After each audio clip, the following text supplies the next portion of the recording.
I'm hyped up on Monsters, so fuck it. I ain't got shit. Because I got my Netflix on and I'm just like watching the shit flash by. Like, I don't really feel like watching fucking Netflix. I'm not a TV guy. I mean, I like shows. I like fucking watching fucking interesting fucking, that's why I don't fucking have cable. One, it's a waste of fucking money.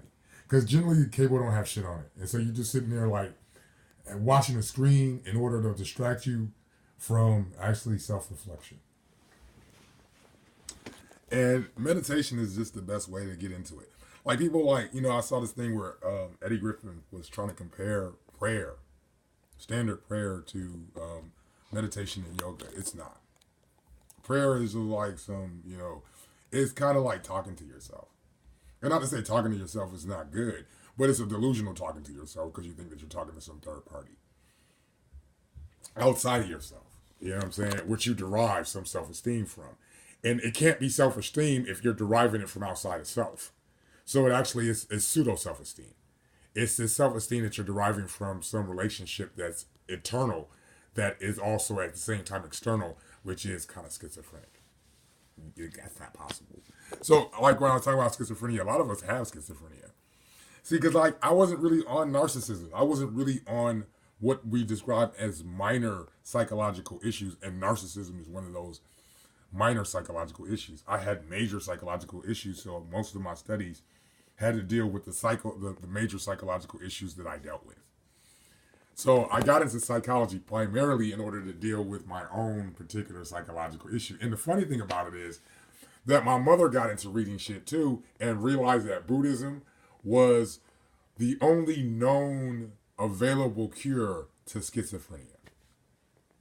That the only known individual to overcome schizophrenia is a practicing Buddhist. That's a fucking documented fact. The only known individual to overcome schizophrenia is a fucking practicing Buddhist. So it's funny that my mom, because I was 17, and so then the onslaught of schizophrenia had not, come on me yet.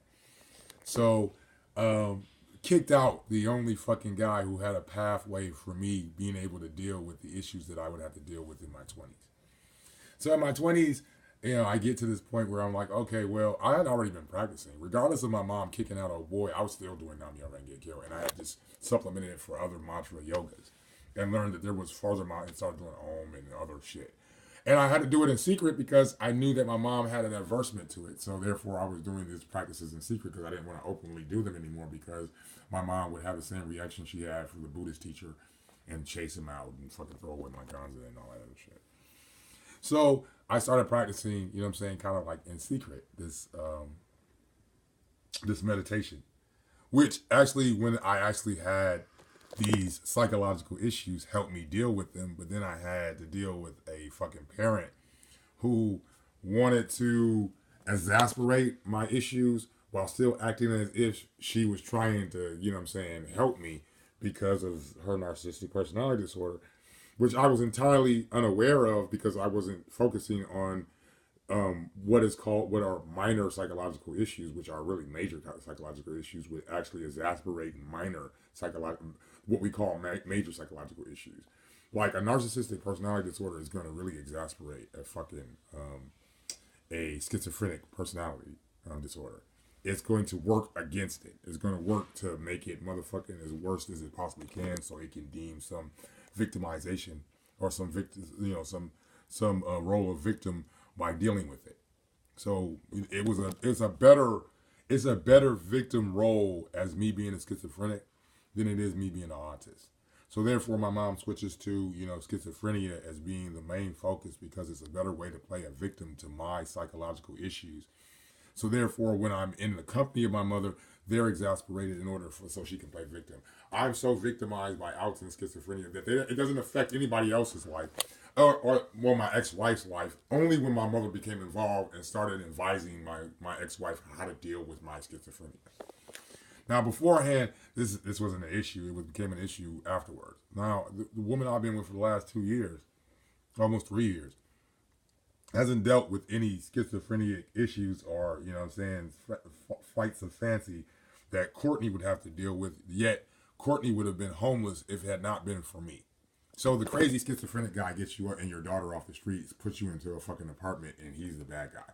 Now, if I had just left and gone back to Buffalo, Courtney would have been left on the street because her father wouldn't have given a fuck because he didn't give a fuck. He didn't give a fuck about his granddaughter nor motherfucking his daughter. Her first birthday, her first Christmas, I provided all the fucking gifts. I provided the entire fucking Christmas. But, again, that's overlooked by, her narcissistic personality disorder. And, of course, I would attract a narcissistic personality disorder. Now, could these narcissistic personality disorders be a direct result of my schizophrenia? Oh, wow. See, there we go. See, if you have a narcissistic personality disorder and I've been diagnosed and you haven't been diagnosed, because they're not going to diagnose you as a narcissistic personality disorder or having a narcissistic personality disorder. If you have a narcissistic personality disorder and I have this diagnosis of schizophrenia, you're going to utilize that schizophrenic diagnosis as a means to be a victim. So, and as an excuse to gaslight as well, because my ex-wife was a gas fucking lighter, and I didn't have that perspective. I didn't know what gaslighting was at the time. I couldn't point out what Courtney was doing and what Carol was doing, and a lot of my frenemies were doing, and like some of those frenemies are on my fucking goddamn Facebook to this fucking day, and acting as if we had always been friends, and still gaslighting me in the idea that we've been friends. You weren't my friend, homie. If you were my friend, we wouldn't have had the interactions that we had. You were fake. And the thing about it is, some of these frenemies, my mom would be like, you don't hang with such and such anymore. And I'd be like, Mom, why the fuck is it that you think that me and such was so cool? And why are you so cool with this individual? It seems, and then it's like, my cool friends, you seem to forget they even existed. Like, I can name two cool friends, two friends, one frenemy and one actual friend, where she doesn't even seem to know that the friend existed, but is fully aware of the frenemy and promotes a relationship with that frenemy whenever she can, but dismisses the reality of the actual friend whenever she can. Like, he doesn't know if that fucking friend ever existed. You and I were friends? What about the frenemy? You should be hanging out with the frenemy. And see, I didn't understand that dynamic. I didn't understand why my mom would promote relationships with frenemies and discourage friends relationships with actual friends.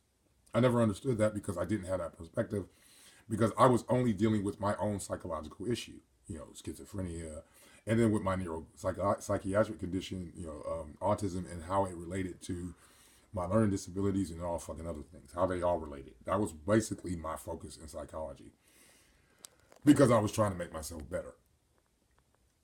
And realizing the missing component of making myself better was divorcing myself from my codependent relationship and what were the bases of that codependent relationship.